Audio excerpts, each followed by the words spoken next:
What is going on, guys? My name is Taylor Stuber, and I'm here to break down the first slate of Olympic basketball games on Draftkings, Fanduel, and of course a sponsor of this video, Prizepicks.com. I'm ecstatic that this is here because, I thought basketball was going to end, and I was looking forward to the basketball tournament on Draftkings and Fanduel, but they kind of dropped the ball with that. Didn't end up playing it, and only Prizepicks provide it, which has been cool. We've been playing over there.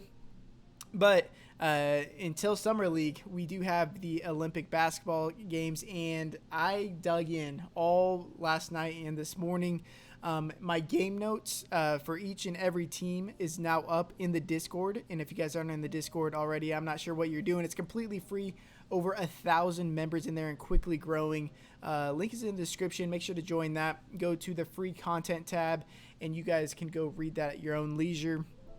A ton of time put into that, and yeah, you pretty much don't need to go anywhere else but this video and in there, and I will get you guys taken care of it in terms of your knowledge on all of these Olympic teams.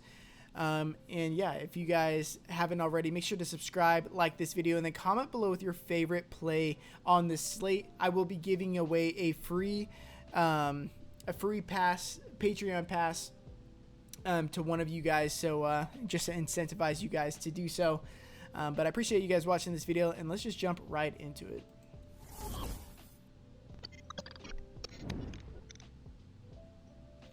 So we will start off with the Czech Republic versus Iran. This is this is the lowest over under on the slate, but Czech Republic holds one of the highest projected team totals. Is 152 over under. Czech Republic are 17-point favorites, and up top is Tomas Zadaransky. If you guys have watched Olympic basketball before, you know how effective Zadaransky is for this Czech Republic team, and they're actually like one of the better teams, mainly due to him. He is their only NBA player, and it shows. But his price tag of only $6,900 is super interesting. I'm all over that. He played in the qualifying tournament so far, or the couple games before. He averaged 33 minutes, 16 points, 5.5 rebounds, 5.5 assists, and a steal per game. He just does it everywhere. Doesn't need to score, even if he's having an off night shooting-wise. The peripherals have always been there for him, and he's played 32-plus minutes in each of those games. The only game that he didn't reach 32 minutes was the blowout win versus, I believe it was Greece, and so they cut his minutes back amongst the other starters.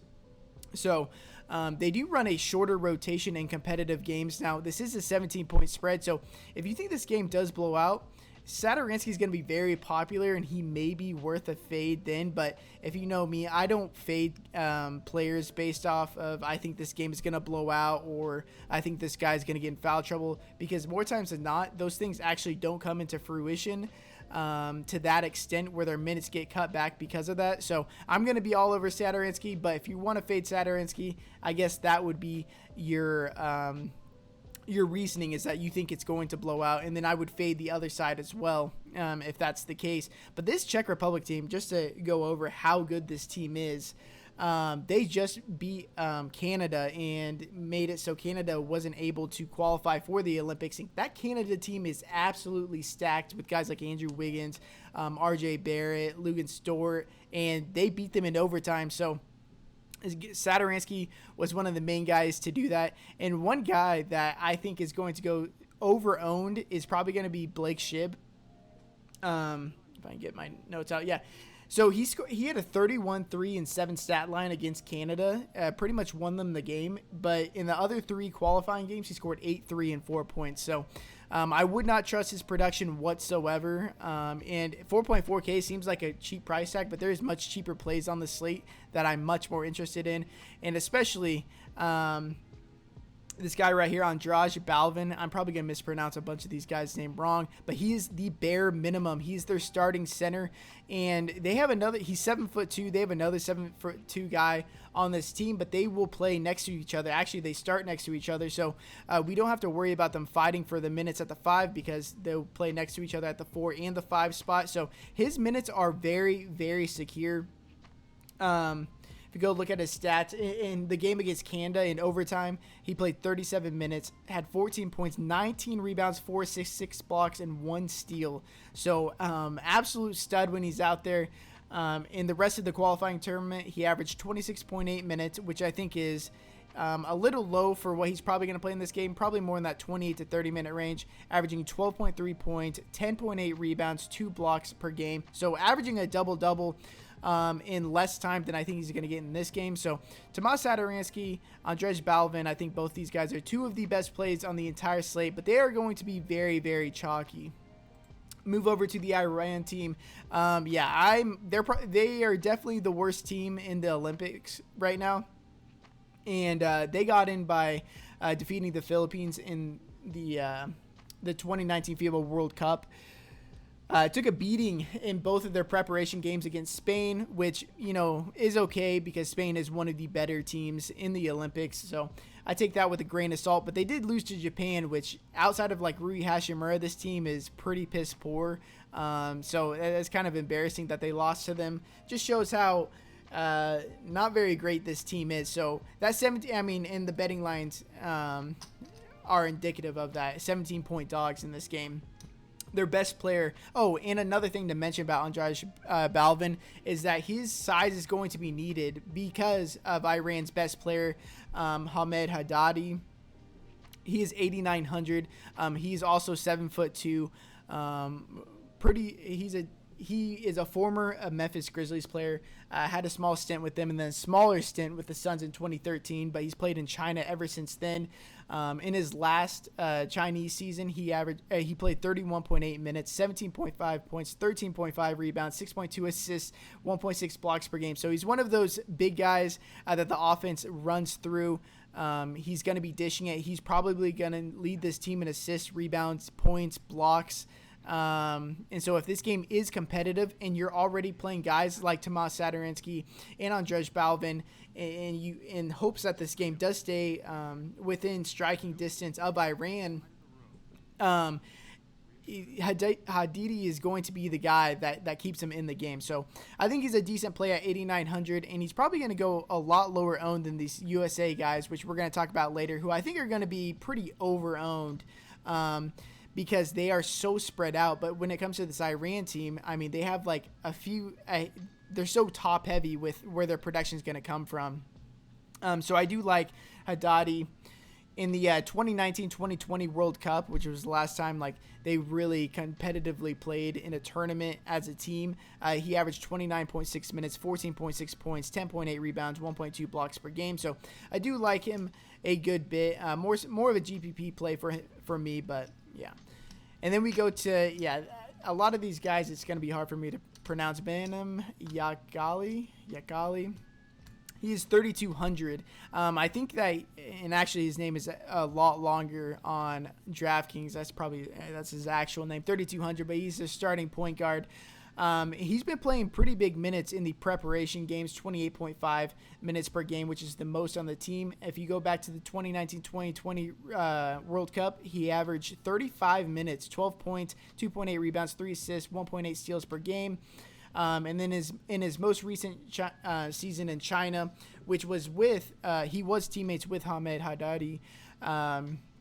He averaged 34 minutes, 16.1 points, 5.2 rebounds, 3.2 assists. So hopefully there's some cohesion between him and Hadidi, and these guys can get it done. I just don't understand his price tag at 3.2K. It's just entirely too cheap for me.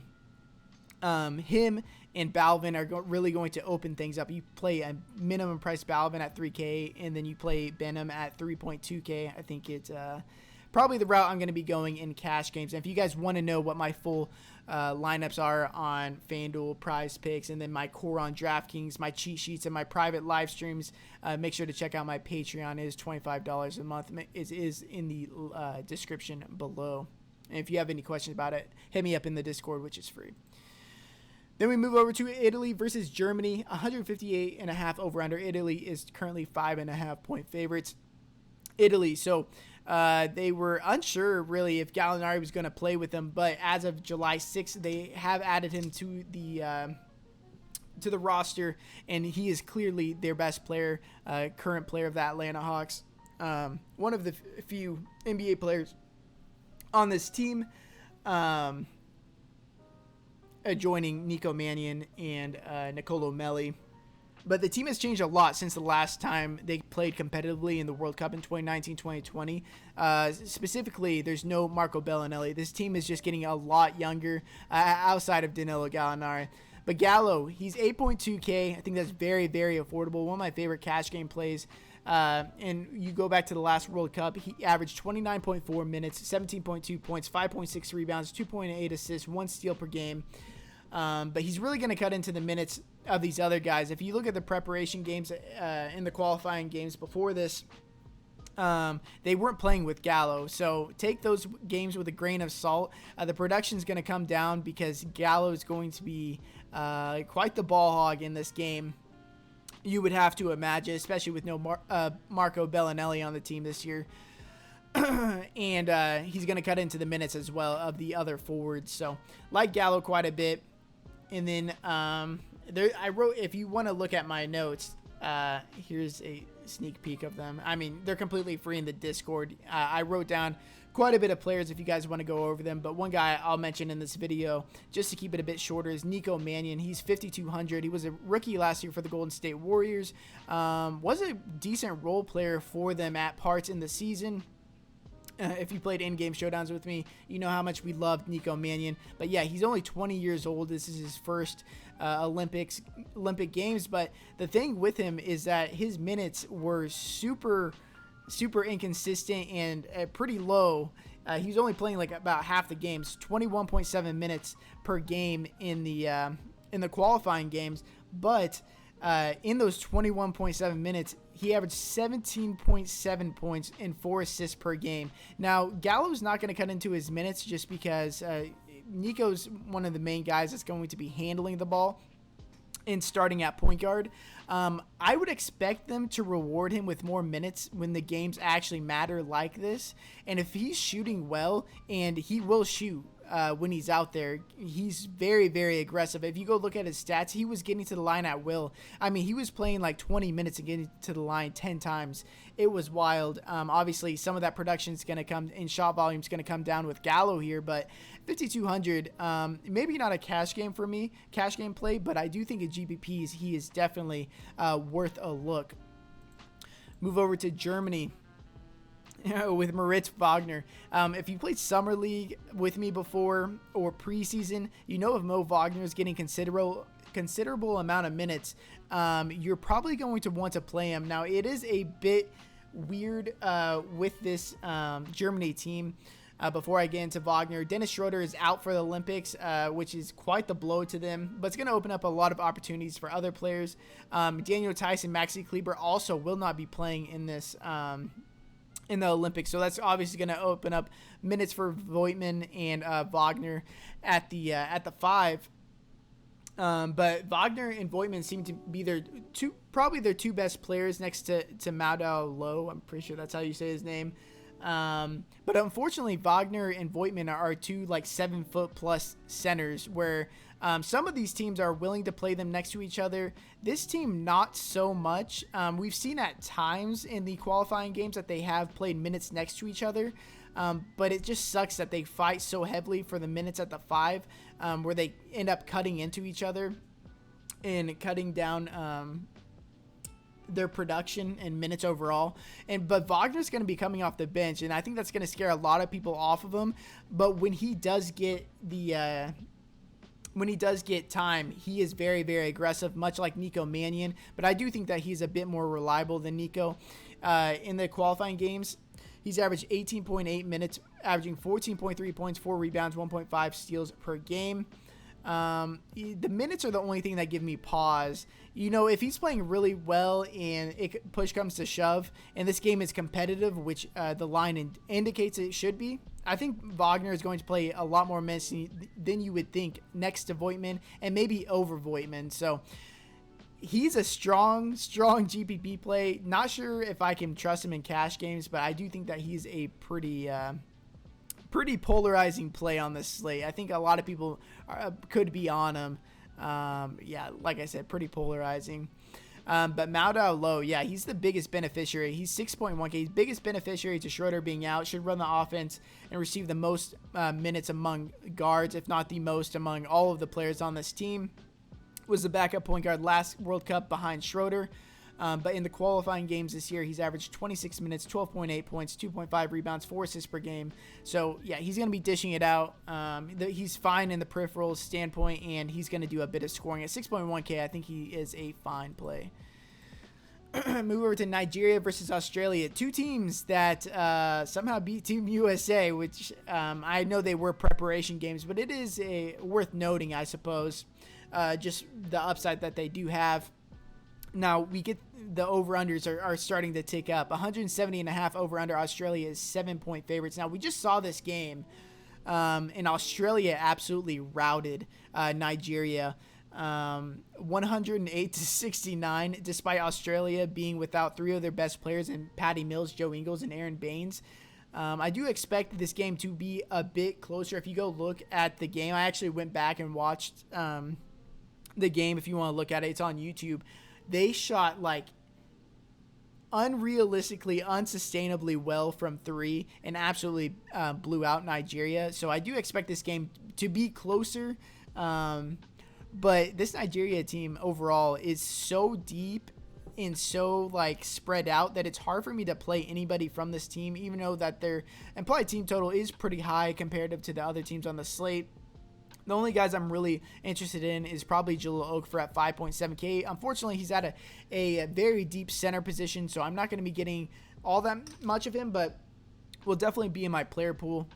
He only played in 2 of the preparation games, but he's probably the most effective offensive player that Nigeria has. He only played 16.5 minutes, 11 points, while producing 11 points, 6 rebounds, 1 steal per game in the preparation games. But I do expect, with the games mattering now, that his minutes are probably going to see an uptick, and he's probably going to go relatively unowned on this slate. And if you know him in the NBA, offense has never been the problem for him. It's been his defense, and I don't think they really care about that Olympics just because he is probably their best player on this team, that they're going to have him out there regardless of how bad he is on defense. And so offensively, he should be shouldering the load for this team and should be pretty decent on the boards as well.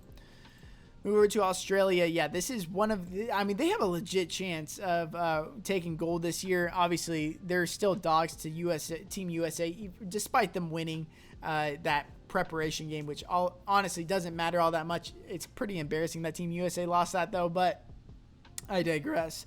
Yeah, Australia, they, like I mentioned, Mills, Ingles, and Aaron Baines sat out their last game. And I'll talk about Aaron Baines in a little bit.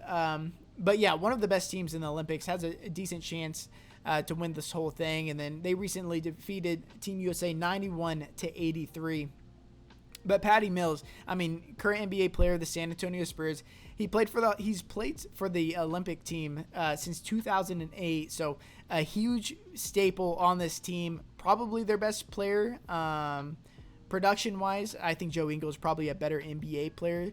Tybal might be a better NBA player, probably definitely a better NBA player than Mills, but Mills, nonetheless, great for fantasy.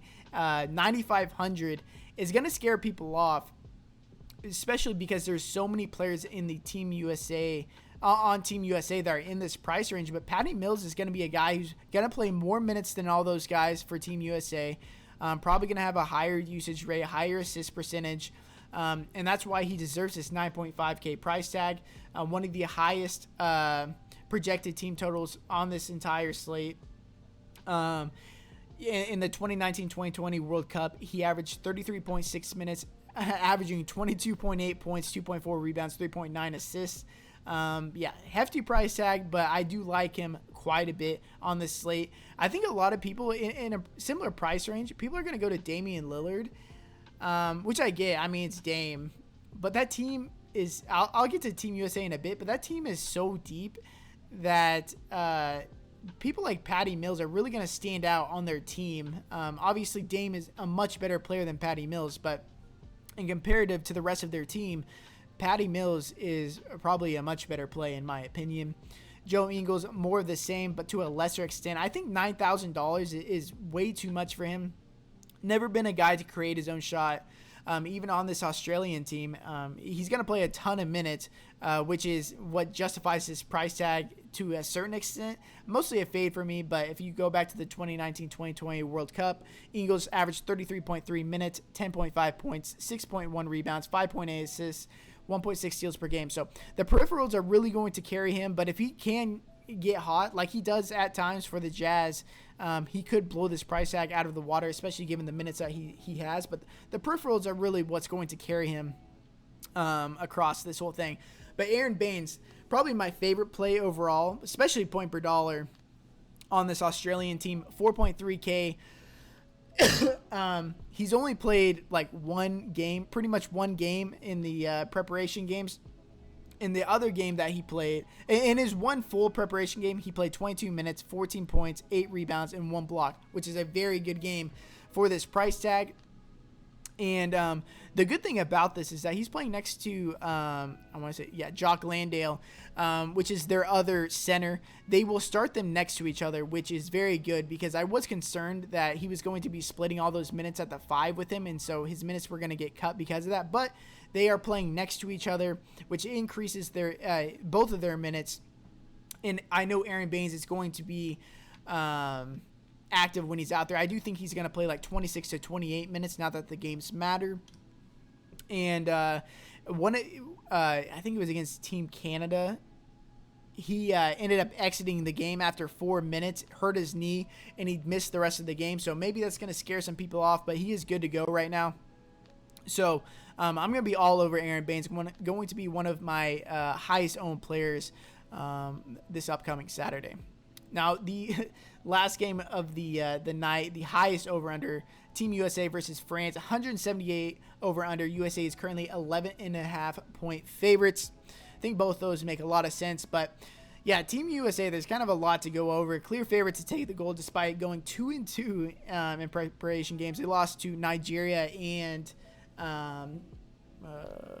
Australia, who are playing in the game before this. But despite all that, I think they are going to be more than fine. But dude, their price tags are ridiculous. Like, obviously, okay, so Zadaransky's 6.9K. He's going to play 33 minutes. He's probably going to lead his team in usage, assist percentage. Or you could play Zach LaVine. I mean, yeah, Zach LaVine is way better than them, but he's going to be coming off the bench, probably going to play 18, 20 minutes. Not going to lead the team in usage or even close. No assist percentage, but he's almost 2K more than him. Like, make it make sense to me. But I do love this because people are just going to flock to these Team USA guys. Now, I do like the top-end guys like Durant and Lillard, who I think there's so much value that you can pay for these guys, and it would make somewhat sense. But these guys like LaVine and Draymond and Andrew Holiday, like, it doesn't make all that much sense to me to play these guys. Now, I did just read an article and a quote from Steve Kerr is talking about how Devin Booker, Drew Holiday, and Middleton, who, just coming off the finals, they could all three realistically start with Kevin Durant and Bam Adebayo. But it just shows how much depth there is on this team. In the preparation games, they were very thin because they were missing out on guys like Kevin Love and Bradley Beal, who ended up dropping out and being replaced by Booker, Middleton, Drew Holiday, Kellen Johnson, and then somehow JaVale McGee paid somebody to get on this team. But the minutes are going to be so spread out. The production is going to be so spread out. I'm really only looking to the top end guys like Kevin Durant, Damian Lillard. Like, if you look at Kevin Durant in previous Olympic games, so in the last Olympics, Kevin Durant only played 28.5 minutes. And in the preparation games, he averaged 28 minutes. So he's clearly their best player. He's probably going to play the most minutes. And I don't really see him playing more than like 30 minutes. 28, 30 minutes. And so while he's going to be good, and I'm likely going to have a lot of Kevin Durant just because of all the value I've talked about, don't see myself getting to these other guys outside of Durant and Lillard. I think they're fine. The rest of them are probably fades for me. Like Bam Adebayo at 7.5K, I'm probably not going to get to him all that much, even though he is one of their few bigs outside of JaVale McGee. But I do think this Team USA team, despite playing against Rudy Gobert, is probably going to go small with Durant or Draymond Green a lot in this game. So last team of the slate, France. They were 0-3 in their preparation games, but they were competitive bouts with Spain, which, like I said, one of the better teams. The Japan loss. Man, I think I talked about Iran like I was talking about France earlier. That's my bad. But France, yeah, they lost to Japan, which outside of Rui Hachimura, that team is not very good. Quite the head scratcher that they lost. But they're a fairly deep team, but I think current NBA players like Evan Fournier, Rudy Gobert, Nicolas Batum should play about 30 minutes, if not a bit more. So those are the guys I'm going to be targeting. 6.8K Evan Fournier, I think that's probably accurately priced. But definitely interesting for me. If you're playing on Fanduel, they are only providing for the showdown. So this sucks, but I will be providing it on the Patreon if you guys want to check that out. And I'll probably make a separate video for that as well. And then once Prizepicks ends up setting up their projections, I'll be going over that as well. But Rudy Gobert, so I don't see any reason in my mind that he should be 9.9K on this slate. Yeah, his fantasy production has always been decently lackluster due to his limited offensive capabilities. He can't create his own shot, and with a lesser team like France, instead of being on the Jazz, I mean, it's going to be harder to feed him the ball effectively. But if you go back to the last World Cup, he averaged 25.9 minutes, 10.1 points, 9.1 rebounds, 3 assists, 1 block per game. I mean, I'm expecting a similar situation like that, maybe a couple more minutes. But like I said, I mean, this team is pretty deep, and I just, this 9.9K price tag is pretty ridiculous to me. And I think Nicolas Batum, Evan Fournier are pretty decent plays, but Gershon Yabusele, if you guys remember him, he had a small stint with the Boston Celtics, was really good in the G League for the main team. He's moved over to Europe, so he no longer plays in the NBA. But in the 3 preparation games, he has started and played 22 minutes, averaging 8.7 points, 7.3 rebounds, 1.7 assists per game. Now, he is power forward eligible, which is a good thing because we're playing a lot of these cheap center plays. But 3.1K, so he's pretty much minimum price. So, yeah, it's his first time being in the Olympics. I think he's going to be excited. One of my favorite value plays. I'm just overall interested to see where the ownership ends up on a lot of these guys. I will be live streaming for free a bit before this slate ends up locking on Saturday. And then I will be privately live streaming for my Patreon members, help you guys figure out your lineups. And I will be posting my full FanDuel lineups over there. Again, the link is in the description if you guys want to join it. I promise it's worth it. But yeah, if you guys haven't already, make sure to join the Discord. It's completely free. Link is in the description. I appreciate you guys watching this video. 20 minutes long. Yeah, I knew this one was going to be pretty lengthy, but I will be making more videos on the Olympics and then the Summer League and the NBA or NFL preseason and all that moving forward. So I appreciate you guys being here. Make sure to subscribe if you haven't already, like this video, and then comment below with your favorite play of the day. Going to be selecting a winner for a free Patreon membership next video. But until next time, peace.